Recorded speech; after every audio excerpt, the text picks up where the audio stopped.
হলে আজকের দিনে এক একটা কর্মচারী, আমরা যারা under graduate teacher, graduate teacher, post graduate teacher, আমাদের চাকরির শেষ দিনে আমরা 1.5 কোটি টাকার মতন লস করব, যেটা ভারতবর্ষের কোথাও হয়নি। ত্রিপুরাতে সেটা বামফ্রন্ট করে গেছে, কিন্তু এটাকে সংশোধন করার চেষ্টা করছেন না বর্তমান সরকার। আমরা ভার্মা কমিটির পিপি ভার্মা মহোদয় আসাম থেকে এসেছিলেন, আজকে সন্ধান পত্রিকায় উঠেছে বড় করে। ভার্মা মহোদয়ের কাছে আমরা গিয়েছিলাম, আমাদের প্রতিনিধি সুযোগ পেয়েছিল, যেহেতু আমরা একটা স্বীকৃত সরকারি প্রতিষ্ঠান, আমাদের টেট অ্যাসোসিয়েশন, আমরা ডাক পেয়েছিলাম সেক্রেটারিয়েটে, আমরা গিয়েছিলাম, ওনাকে বোঝানোর চেষ্টা করেছিলাম ত্রিপুরাতে এই অ্যানামলিগুলি আপনি দূর করুন এই কমিশনের পে রিভিউতে। উনি বলেছিলেন হ্যাঁ এটা তো ঠিক, আসামে এরকম নেই, ভারতবর্ষে কোথাও নেই, কেন এরকম হবে? জিটির স্কেলের সঙ্গে পিজিটির স্কেল 10,000 টাকা ডিফারেন্স, পিজিটির সঙ্গে ইউজিটির 25,000 টাকা ডিফারেন্স, সেটা ভারতবর্ষে নেই, এটা ঠিক করে দেব।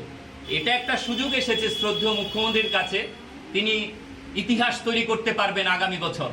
2024-এ যে পে কমিশন হবে, সেই পে কমিশনে বসবে যদি উনি চান যে আমাদেরকে এই অ্যানামলিগুলি দূর করে, বঞ্চনার যে বৈষম্য দূর করে ভারতবর্ষের স্রোতের সঙ্গে ত্রিপুরাকে এক করে দিতে চান, তাহলে সেটা সম্ভব। দিল্লি টাকা দিতে প্রস্তুত, কারণ আমাদের কমিশন সেটা করলেই সেটা সম্ভব হবে। 26 সালে সেটা বেরোবে। আমরা অগ্রিম রাজ্য সরকারের কাছে এই অনুরোধটুকু রাখলাম আপনাদের মাধ্যমে, যেন অতি দ্রুত উনি এই চিন্তাটা করে আধিকারিকদের নির্দেশ দেন, যেন আমরা এরকমভাবে একটা স্কিম প্রজেক্ট তৈরি করতে পারি যে আমরা কেন এই অ্যানামলিগুলি ত্রিপুরাতে তৈরি করা হলো। এবং এটার জন্য বামফ্রন্ট দায়ী। আমি আবার বলছি, পিজিটিএ এসবি রোড, তার নেতা ছিল প্রেসিডেন্ট আমাদের শ্রদ্ধেয় শিক্ষক অসীম পাল, সম্পাদক স্বপন বল। ওনাদের আমি চ্যালেঞ্জ করেছিলাম, স্যার আপনারা যে টেট ফিক্সডে দিল মানিক সরকার, আপনারা প্রতিবাদ করলেন না কেন? বলছে কেন্দ্রের মোদী সরকার নাকি কাগজ পাঠিয়ে ত্রিপুরা রাজ্য সরকারকে বলেছে টেটকে ফিক্সডে দিতে।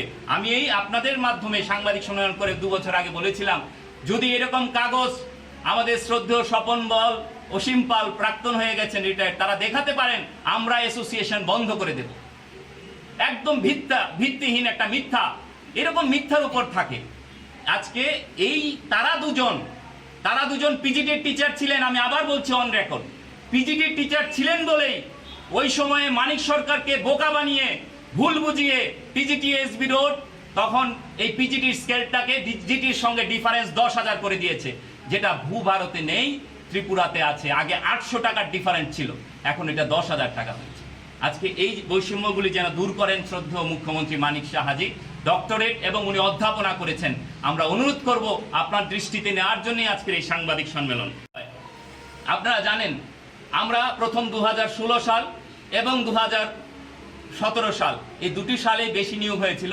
সেই সময় 16 সালে টেট 1 এবং টেট 2 দিয়ে আমরা এসেছিলাম। টেট 1 টেট 2 যারা এসেছি, আমাদের সার্ভিস বুক চালু হয়েছিল প্রথম দিন থেকে ফিক্সড পেতে। কিন্তু অবাক করার বিষয়, আমরা যখন টেট 1 টেট 2 থেকে কেউ আবার উচ্চ পরীক্ষা অর্থাৎ STGT selection test for graduate teacher এবং STPGT selection test for post graduate টিচারে আসলাম, তখন আমাদের আধিকারিকরা বলছেন না হবে না, আপনাদের 5 বছর কাউন্ট হবে পরের চাকরি থেকে। আরে কিসের অবাক ব্যাপার? পরের চাকরি কিসের? আপনার চাকরি করছি, এই রাজ্য সরকারের চাকরি করছি, ত্রিপুরা গভর্নমেন্টের চাকরি করছি। টেট 1 টেট 2 থেকে আমরা এসটিজিটি এসটিপিজিটিতে এসেছি। আপনারা চান না ত্রিপুরাকে উন্নত করতে?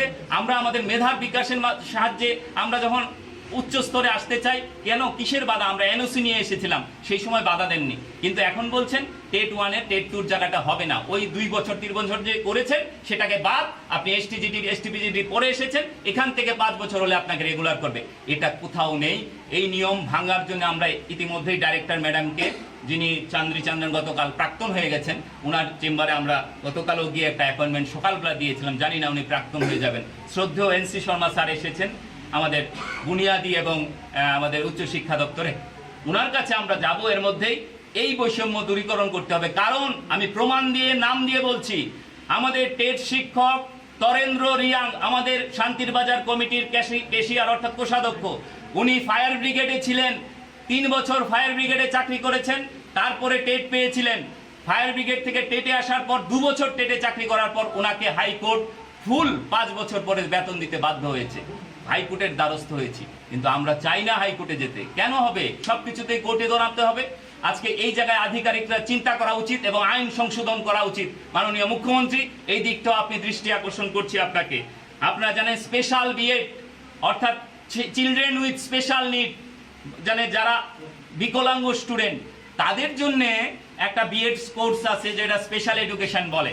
এই কোর্স করার ফলে আমাদের টেটে তারা অনেকেই বসেছিল টেট 1-2 জন্য যোগ্যতা, দেখা গেছে অনেকে এসটি পিজিটিতে এসেছে, পরবর্তী সময়ে সেটা হাইকোর্টের একটা কেস চলছে। কিন্তু আমরা অবাক করার বিষয়, হাইকোর্ট ভার্ডিক্ট দিয়ে দিয়েছে তাদের 5 বছর হওয়ার পর নিয়মিত বেতনক্রম দিতে, কিন্তু দপ্তর এখনো তাদেরকে সেটা দিচ্ছে না। এটাও যেন মাননীয় মুখ্যমন্ত্রীর নজরে আনছি, উনি যেটা এই জিনিসটা দেখেন। আরেকটি বিষয় আপনারা জানেন যে আমরা এনপিএস নিউ